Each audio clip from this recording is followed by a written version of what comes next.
Bonjour à tous, on se retrouve aujourd'hui en 2022. Donc tout d'abord, première vidéo, je tiens à vous souhaiter une très bonne année 2022. J'espère qu'elle sera remplie de projets domotiques, de projets DIY. Je vous souhaite aussi une bonne santé et plein de sous-sous pour acheter tous vos petits devices domotiques. Aujourd'hui, je vais vous présenter le tant attendu Sonoff NS Panel. Je l'ai commandé sur Kickstarter il y a plus ou moins 3, 4 ou 5 mois et il m'a été livré juste avant le réveillon du Nouvel An. Donc je voulais voir avec vous, vous avez sans doute déjà vu ce Sonoff NS Panel sur des vidéos en anglais, mais je pense qu'en français, je suis le premier à vous le présenter. On va donc le décortiquer, voir qu'est-ce que cette panel interrupteur est capable de faire et qu'est-ce que vous allez pouvoir automatiser avec. Allez, c'est parti! Avant l'unboxing, on fait un petit tour du propriétaire comme d'habitude, donc site sonoff.tech. Vous retrouvez le produit Sonoff Smart Wall Switch. Donc c'est le NS Panel, comme je vous l'ai présenté. Il se compose comme ceci avec un écran Nextion à la base. Je vous ai déjà fait 2 vidéos, je pense, sur les écrans Nextion que je gérais avant que ce Sonoff Panel soit produit. Ici, l'avantage qu'on a, c'est qu'on retrouve 2 boutons qui vont activer 2 relais à l'arrière du boîtier. Donc on voit bien HMI Panel, c'est Nextion, il n'y a pas de secret. Smart Lighting, ça sera avec eWheeling, et Smart Control, il intègre un thermostat, ça sera avec eWheeling aussi. Vous avez la possibilité de faire des scénarios. Comme vous le voyez ici sur l'interface All-in Control Center on HMI Panel, donc vous avez une interface pour contrôler tout. Bien évidemment, encore une fois, je le répète, de base, produit Sonoff, intégration eWheeling et vous contrôlez les périphériques qui sont installés sur eWheeling.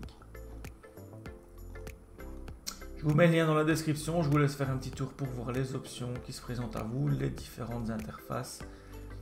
Bref, moi quand je vois ça, je trouve que ça vend du rêve. Donc je me suis dit, il faut absolument que je teste ce NS Panel pour voir qu'est-ce qu'il y a dans le ventre et qu'est-ce qu'il est possible de faire avec. Il est disponible en version Europe, donc comme vous le voyez avec un boîtier carré, et en version US, donc ça il faudra bien choisir. Vous avez les codes qui se trouvent ici. En France je ne sais pas, mais je pense que ça sera compatible aussi. En Belgique on a des boîtes d'encastrement carrées, donc il n'y aura pas de souci. Chez vous je pense que c'est des rondes pour nos amis français. Donc regardez bien les cotes, on voit ici 49 mm, je pense que ça rentre aussi chez vous. Au niveau des branchements, le NS Panel est possible de contrôler 2 relais, donc vous voyez 2 lampes. Il faudra que le neutre arrive et ensuite on repart, le neutre part directement aux lampes. Donc ça vous avez les schémas, les spécifications en 240 pour nous, en 120, 110 aux US. C'est un TFT de 3,5 pouces capacitif, donc touch panel, il est bien évidemment tactile, il intègre le Bluetooth 4.2 BLE. Voici à quoi ressemble le boîtier qu'on a reçu.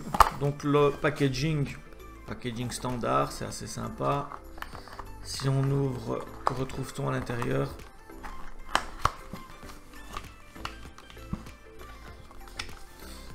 Premièrement, un petit fascicule de chez Sonoff, donc qui répète ce que vous avez vu sur les sites au niveau des branchements, l'intégration, etc. Scanner pour télécharger l'application eWheeling, donc ça c'est comme d'habitude. On n'a rien de spécial.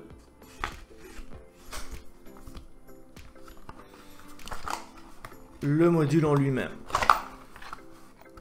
Donc il est fourni avec 2 vis. Rien d'autre dans le boîtier. Donc le voici. Donc, il est bien fourni avec les 2 boutons.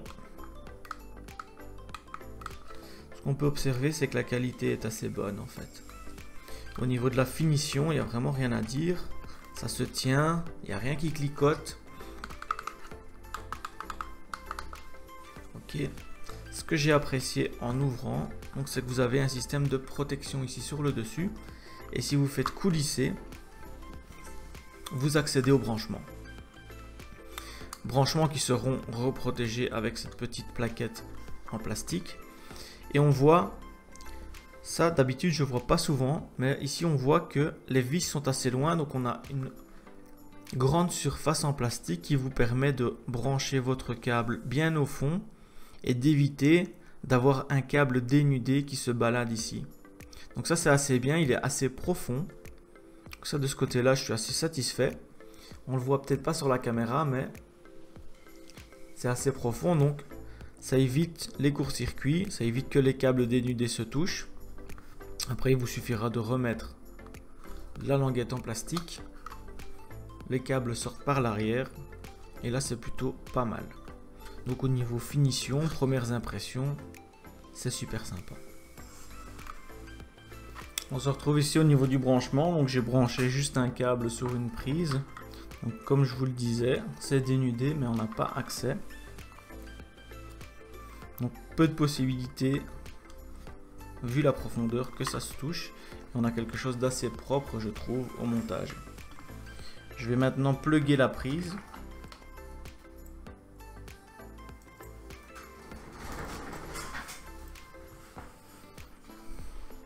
Donc le Sonoff est branché, l'écran d'accueil c'est celui-ci.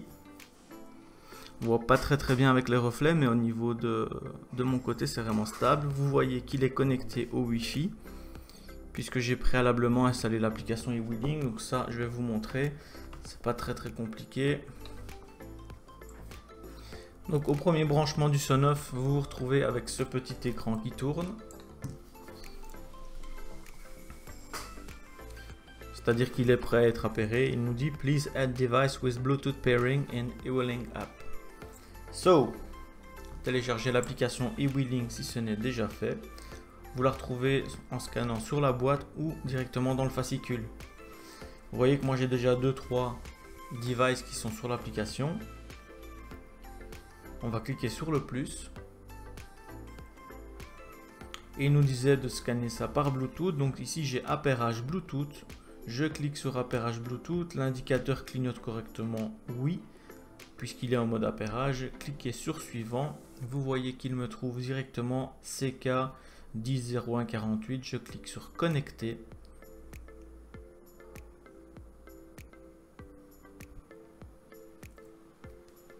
Le NS panel est détecté. Il vous suffit de lui choisir une pièce ou pas, puisque c'est sur eWheeling. Moi principalement je vais pas trop l'utiliser, mais c'est pour dire que il est rapatrié sur le Bluetooth. Sur l'écran je vais essayer de vous montrer, vous voyez le petit logo du Wi-Fi qui se trouve ici en dessus en bleu. L'heure et la date se sont synchronisés. La sonde de température interne détecte la température et la météo est synchronisée avec l'application sur internet. Qu'avons-nous de base avec ce Nextion? Donc on a la possibilité de contrôler les relais directement via l'application. Vous voyez canal 1 et canal 2.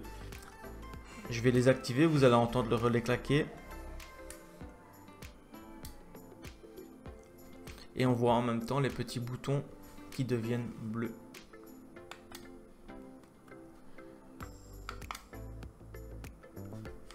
Donc ça contrôle comme on le voit sur la page internet que je vous ai montré. Et comme vous le voyez ici aussi, on a la possibilité de contrôler 2 points lumineux. Donc ça c'est plutôt pas mal. Pour un interrupteur, ça fait son job. On contrôle 2 points lumineux avec.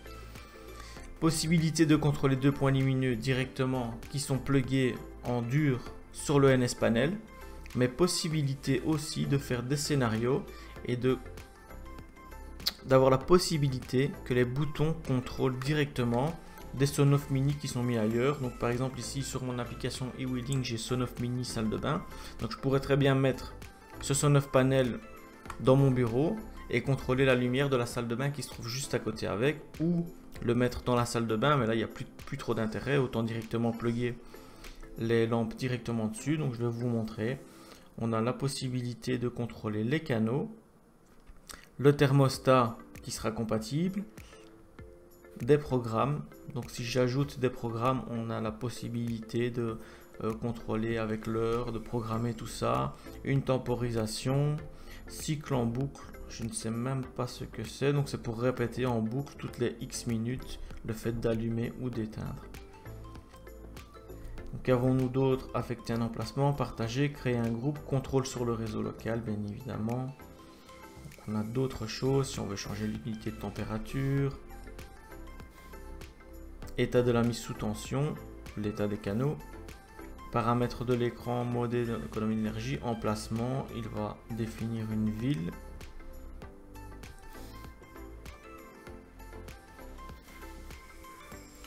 Voilà ce qu'on a sur l'application. Si vous voulez créer un scénario, vous avez la possibilité via eWheeling, si vous utilisez ça, d'ajouter, si je mets comme déclencheur appareil intelligent, NSPanel, canal 1 allumé. Donc si j'allume le canal 1, qu'est-ce que je peux faire? Je peux par exemple sur le Sonoff Mini de ma salle de bain allumer la lumière. Et là, comme je vous disais, donc là on peut lui mettre un nom, allume salle de bain. Je peux faire le même pour éteindre. Et qu'est-ce qui va se passer? Je vais le faire. Appareil intelligent, NSPanel, canal 1, éteint, j'enregistre, j'enregistre. Alors cela actionne. Appareil intelligent, Sonoff Mini salle de bain, éteint. On a la possibilité avec le inversé de faire du toggle aussi. J'enregistre mon scénario. Éteint. La salle de bain. Enregistré.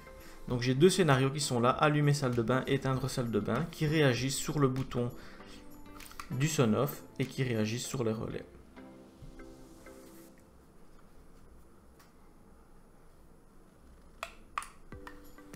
Donc en appuyant ici, je vois que la petite barre bleue s'actionne et la lumière dans la salle de bain chez moi s'est allumée. Si je rappuie, elle s'éteint. Donc possibilité de gérer d'autres Sonoff qui sont dans l'application eWheeling directement sur les boutons. Vous n'êtes pas obligé de gérer directement celui qui est plugué en dur. Ceci est la première chose, la gestion via eWheeling.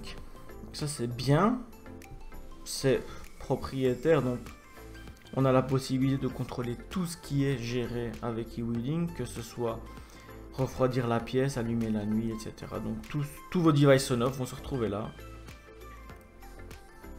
On a la possibilité aussi de connecter le Google Home pour gérer à la voix. Allume le canal 1, allumera le canal 1 du NSPanel par exemple. On peut connecter ici des Philips Hue, donc on peut intégrer plusieurs choses sur eWheeling.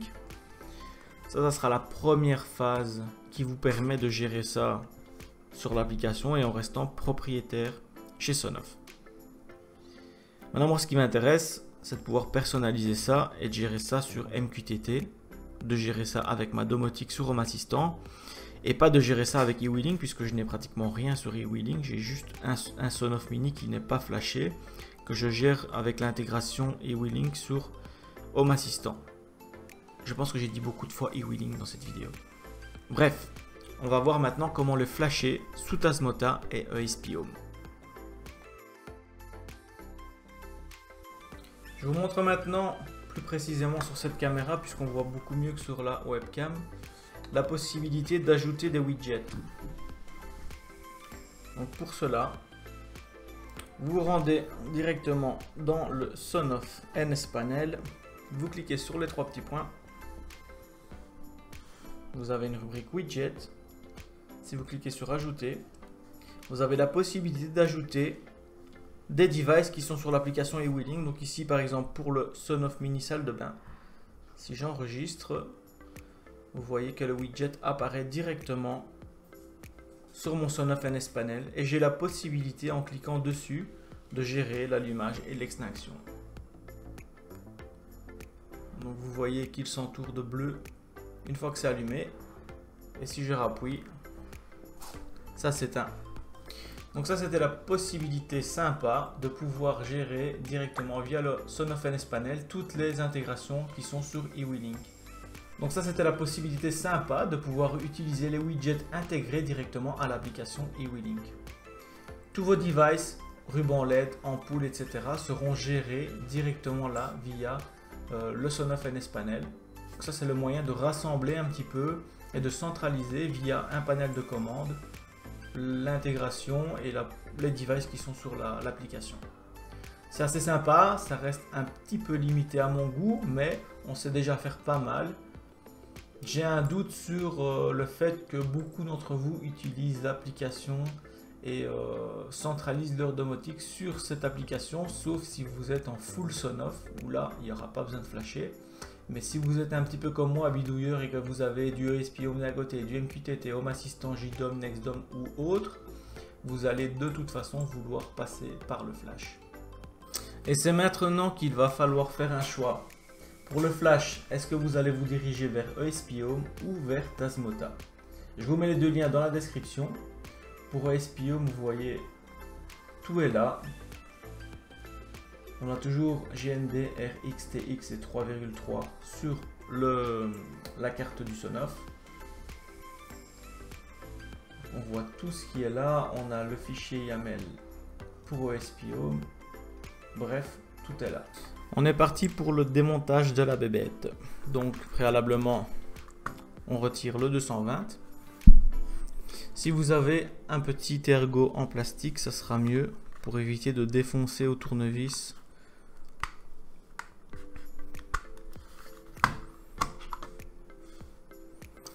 Vous avez donc les deux parties, la partie électrique avec les relais, les pins et la partie écran.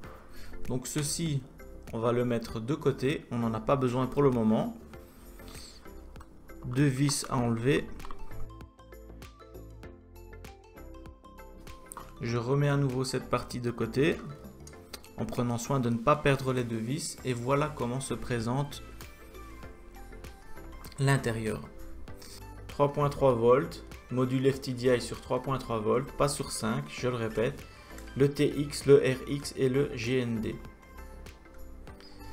Au préalable, il faudra retirer l'écran, donc ça vous avez le petit clip ici, pas en mode bourrin.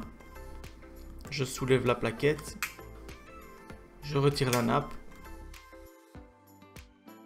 je vais mettre mon écran de côté et on aura besoin de cette plaquette, et c'est là que l'ESP se trouve et que nous allons devoir flasher. Donc pas en mode bourrin puisqu'il y a aussi ici le NTC qu'il ne faut pas casser.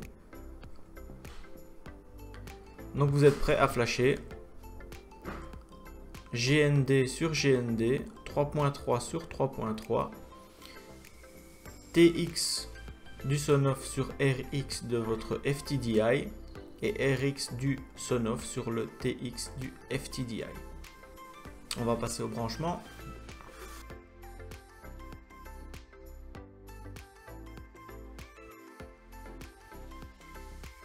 La première chose qu'on va faire avant de flasher quoi que ce soit, c'est de récupérer le firmware original au cas où vous vouliez revenir en arrière. Donc pour ça, vous aurez besoin de Python. Python, vous allez sur python.org/download, vous téléchargez si ce n'est pas déjà fait et vous installez Python sur votre ordinateur. N'oubliez pas, lancer à l'installation de Python, cochez le Add Python to Pass, le 3.8, sinon le pip install ne va pas fonctionner. Donc ici, une fois que c'est installé, c'est bon, on peut passer à la suite. Donc je relance un invite de commande pour installer les ESP Tools via Python. On va se mettre sur notre CMD, pip install ESP Tools. Donc vous voyez que ça s'installe correctement. Ensuite, on va procéder au branchement. J'ai volontairement affiché le gestionnaire de périphériques pour voir quels ports COM sont déjà en utilisation et lesquels vont devoir être utilisés. Donc, quand le Sonoff NS Panel va être branché, j'ai un nouveau port COM qui va apparaître et c'est celui-là que je devrais utiliser. Donc, je mets mon FTDI en 3.3 volts. Je branche le 3.3 sur le 3.3. Mon RX du FTDI sur le TX.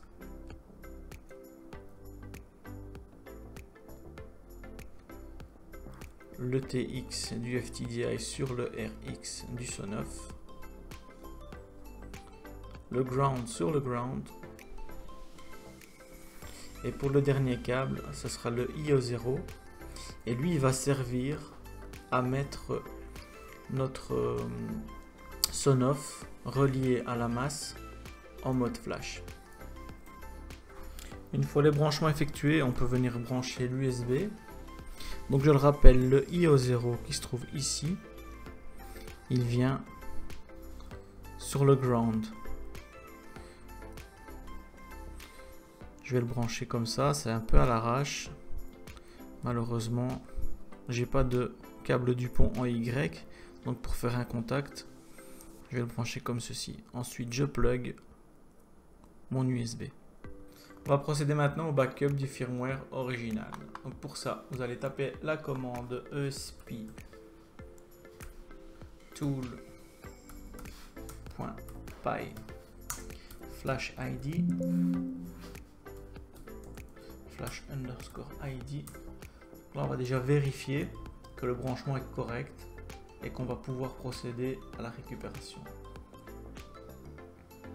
Ici, je suis sur le Serialcom 3, donc il devrait bypasser les autres et se connecter sur le 3.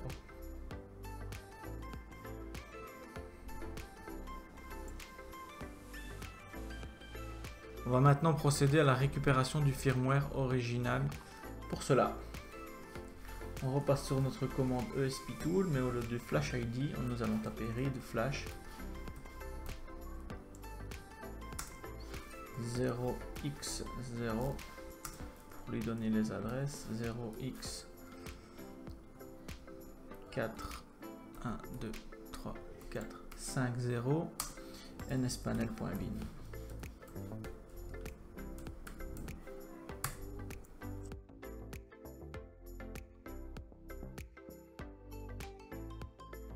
Donc là on voit qu'il télécharge notre firmware d'origine, donc là on patiente pendant qu'il fait le backup tout simplement.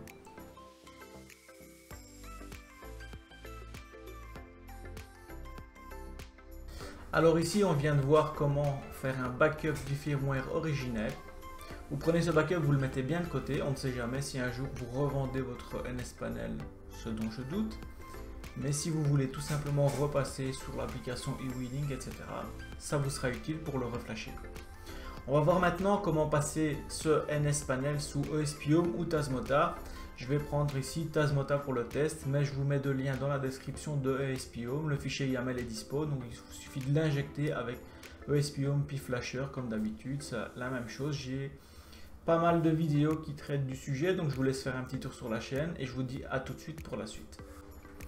Vous pouvez maintenant donc ouvrir ESP Flasher. Je vous mets le lien dans la description ainsi que du fichier tasmota.bin. Téléchargez ça. Vous injectez le firmware tasmota32.bin. Sélectionnez le port COM, donc comme tout à l'heure, moi je sais que c'est le port COM 3, puisque ici dans mes gestionnaires de périphériques, c'est celui-là qui s'active quand j'allume, quand je branche l'USB.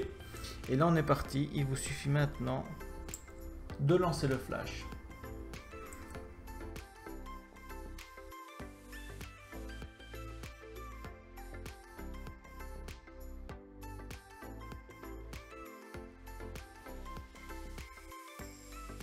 On peut maintenant procéder au remontage de notre NSPanel et au premier test sous Tasmota. Avant de tout remonter, on va juste procéder à la configuration et au rapatriement de Tasmota sur notre Wi-Fi. Donc pour ça, vous reprenez tout simplement le FTDI.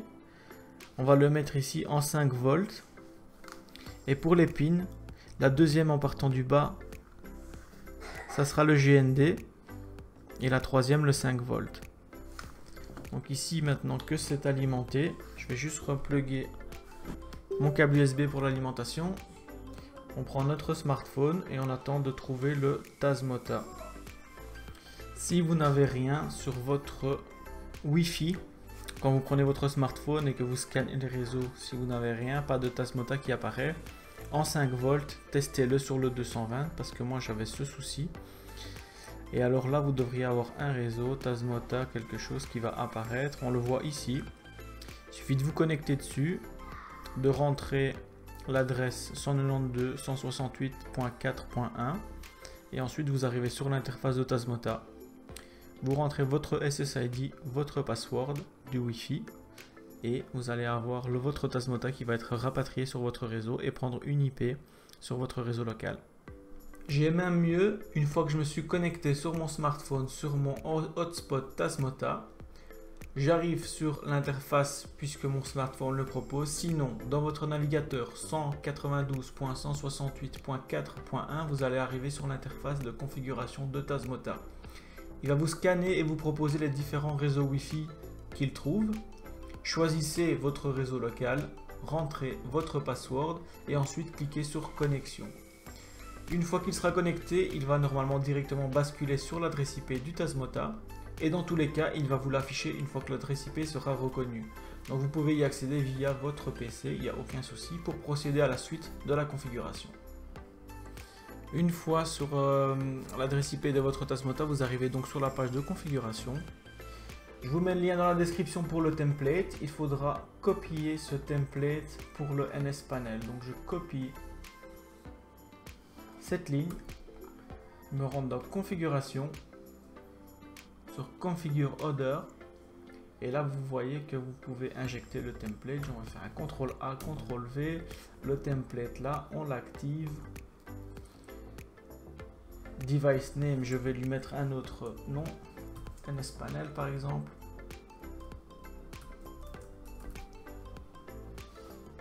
Et le friendly name, je vais lui mettre le même nom. Hop. Vous cliquez sur Save, la configuration est injectée, il redémarre. Et vous voilà donc sur l'interface Tasmota de votre NSPanel. On a la température de l'ESP, Analog 1, je ne sais pas à quoi ça correspond, mais à mon avis, rien de bon puisqu'on est à moins 8 degrés. Le toggle du relais 1, du relais 2, donc on l'entend claquer. Donc ça c'est OK. Au niveau de la configuration, vous pouvez configurer aussi MQTT. Si vous disposez d'MQTT chez vous, ce qui était à la base l'intérêt de cette vidéo, n'hésitez pas, on configure. Je vais lui mettre NSPanel ici à la place de Tasmota.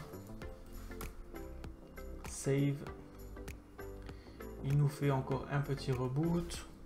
On va en profiter pour se rendre sur MQTT Explorer pour voir comment notre Tasmota va remonter. Par exemple, je vais faire un toggle. Et on a déjà quelque chose qui est apparu. J'ai bien dans mon CMD le NSPanel et un statut.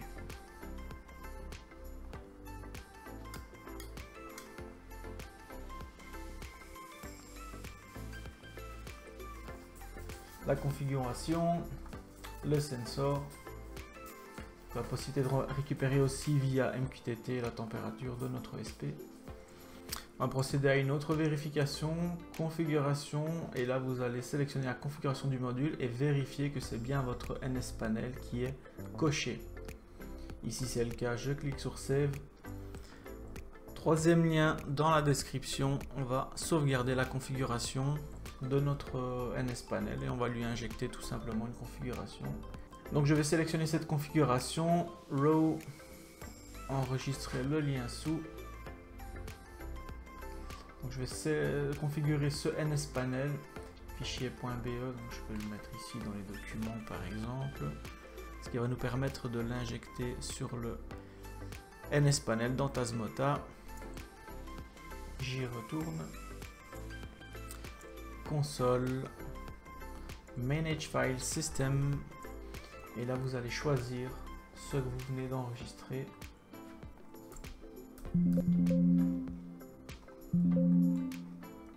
Le NSPanel BE. Ouvrir et puis vous cliquez sur Start Upload. Et là si vous retournez sur votre panel, vous allez voir que vous avez de nouveau accès à l'interface. Le fait de renommer nspanel.be en autoexec.be, ça va être tout simplement pour qu'au reboot de notre ESP, il charge automatiquement la config. Si vous ne faites pas ça, ben ça ne va pas charger. Donc ici, je vais juste faire un reboot. Et vous voyez que tout est chargé par défaut. On va peut-être jouer un petit peu sur la température parce que moins 25, ça fait un petit peu froid même pour la Belgique.